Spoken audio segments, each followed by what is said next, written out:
Hey, so you want to take a sabbatical, an adult gap year, a career break. Maybe you even want to try your hand at being a digital nomad, but you're not sure where to go and you're not sure how to pick where you should go. So what destination calls you? What location is right for you?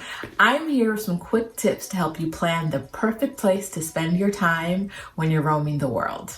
Hey there, I'm Sheeta D from sheetasontheloose.com. I support women in their quest to free themselves from toxic workplaces on career breaks or early retirement. When planning your adult gap year, one of the most crucial parts is to figure out where you want to spend your time. Do you want to bounce around from city to city or spend a lot of time in one place and really get to know the culture and the people there? During my adult gap year, I did a mix of both and it made it a really wonderful year. Now, I've got to tell you, one of the things I didn't do on my gap year, which I wish I did, is I wish I would have slowed my travel down and went to fewer places and spend longer amounts of time in fewer places and really had more of an experience in those cities. And let me tell you why. Packing every 7 to 10 days, 3 to 5 days to go to a new city, maybe a new country, go through immigrations, packing your bags, repacking, figuring out where to do laundry in a new city, where to go get groceries. It can get really exhausting after a while. So slow travel really is my recommendation for anyone traveling the world for a long period of time. Tip number 1 is to figure out how you feel about spending time in a different time zone. So you're probably going to be in a different time zone, of course, because you're traveling. But if you're working, if you're doing any work and you're doing it in your home time zone, how are you going to feel about being 12 hours away? I had a friend when I was in Chiang Mai that lived in Chiang Mai, which is 12 hours away from where she was from in New York. And she had to work her New York hours in Chiang Mai. So she started work at 9 p.m. and ended work at 5 a.m. It works for some people, it won't work for others. So just a thing to keep in mind is that if you're going to continue to have clients in the US or have to do work in US business hours, keeping to a closer time zone may be more beneficial for you. All right, tip number 2. Make sure you're comfortable with the cost of living of the cities you want to go to. Around the world, the cost of living is going to differ greatly, and you're not going to want to go to a city that is so expensive that it's even more expensive than living at home, because then you're not saving any money. You're probably going to have to work more than you did at home, and you're really not going to enjoy your time. So I definitely recommend people go to cities that have a lower cost of living than their home city. Numbeo.com is a great calculator to figure out what the cost of living is in each city because they give you really detailed information about the cost of living in each city. Tip number 3, internet access. Some cities are going to have really fast internet. You're going to find cafes all over the place with internet access, lots of wireless hubs all over the place. And in some cities, your wireless access is going to be crappy. I had really good wireless internet access all over Southeast Asia.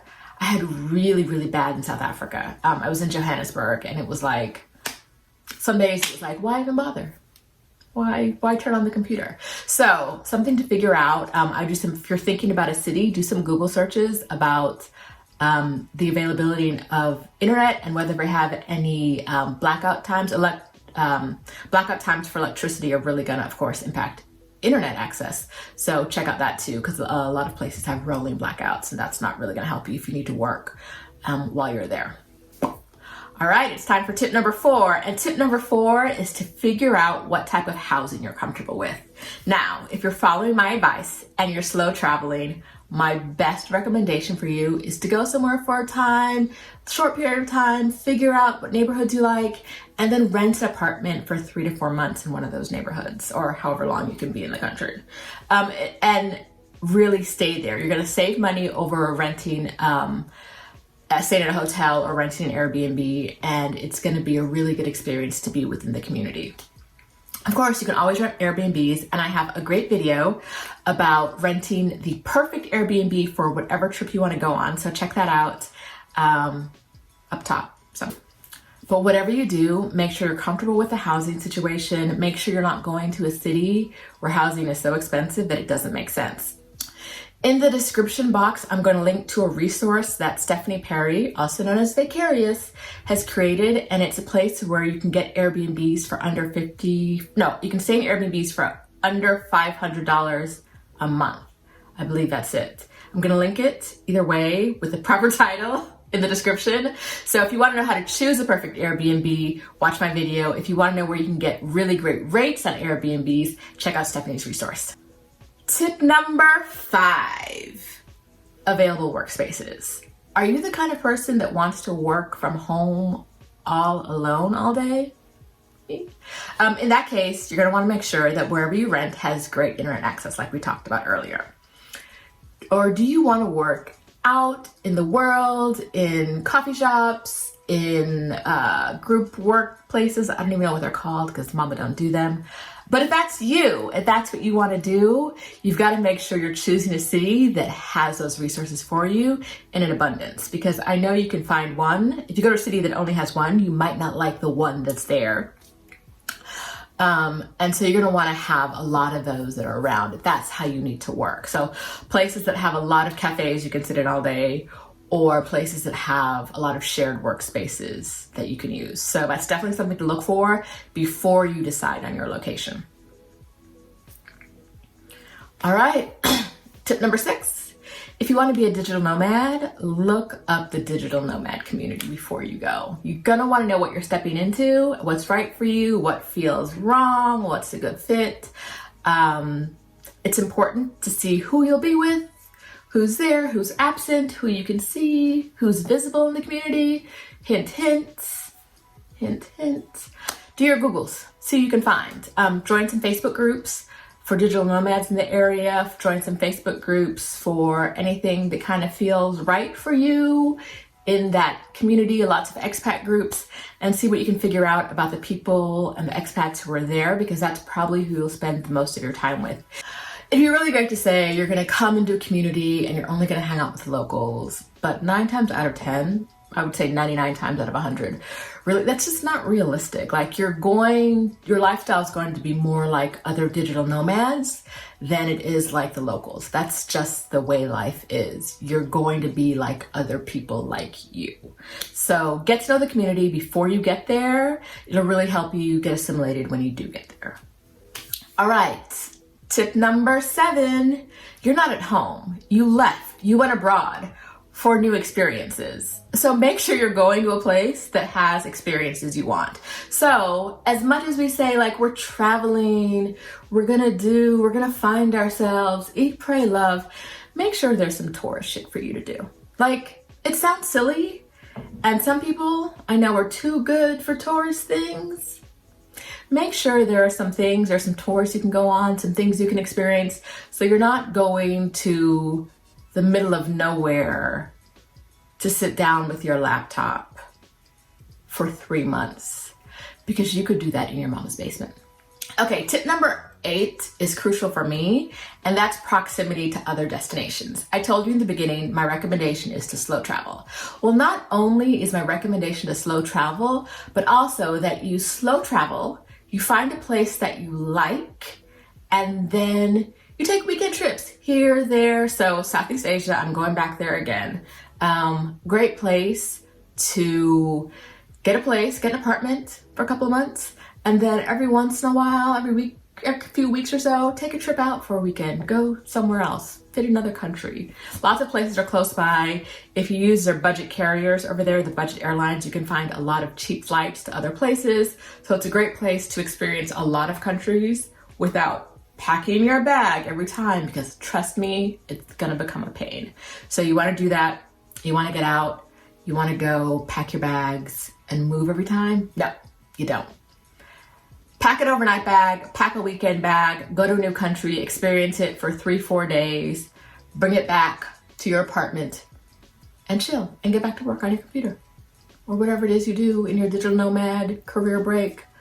Best life ever. Number 9, super important, visa requirements. Do not go somewhere and overstay your visa. Do not show up at an international border or customs or whatever, immigration, without the right visas. Google, y'all. Google the visas you need and don't show up empty-handed because you will get deported and nobody wants to get deported. Because usually after you get deported, you get banned from a country for a while. So if it's a place you really wanted to go, you may not be able to get back there if you overstay. If they don't let you in because you don't have a visa, I don't think they ban you, but like you've got to go back and get the visa. Googles, do your Googles. Thank you and goodbye. Not goodbye yet because we're not done. It's number 10, check the weather. Another Googleable thing. Check the weather, make sure that when you're going to be there, it's a good time to be there. You're gonna wanna make sure that the weather aligns with the life you want. You know you. You know you. If you don't like the cold at home, don't go to the Alps in the winter. Like, why would you? Don't do that. Don't think that because it's a foreign country, you're gonna like it more. You're gonna be unhappy. And make sure there are no other strange weather-related events that are gonna make you unhappy too. Like in Southeast Asia, some of my countries have burning season where the farmers burn their crops and the air is like super toxic. It's not really, it's hard to breathe. The particulate level is too high and it's really hard to breathe outside. Don't go there during that time of year if you can avoid it.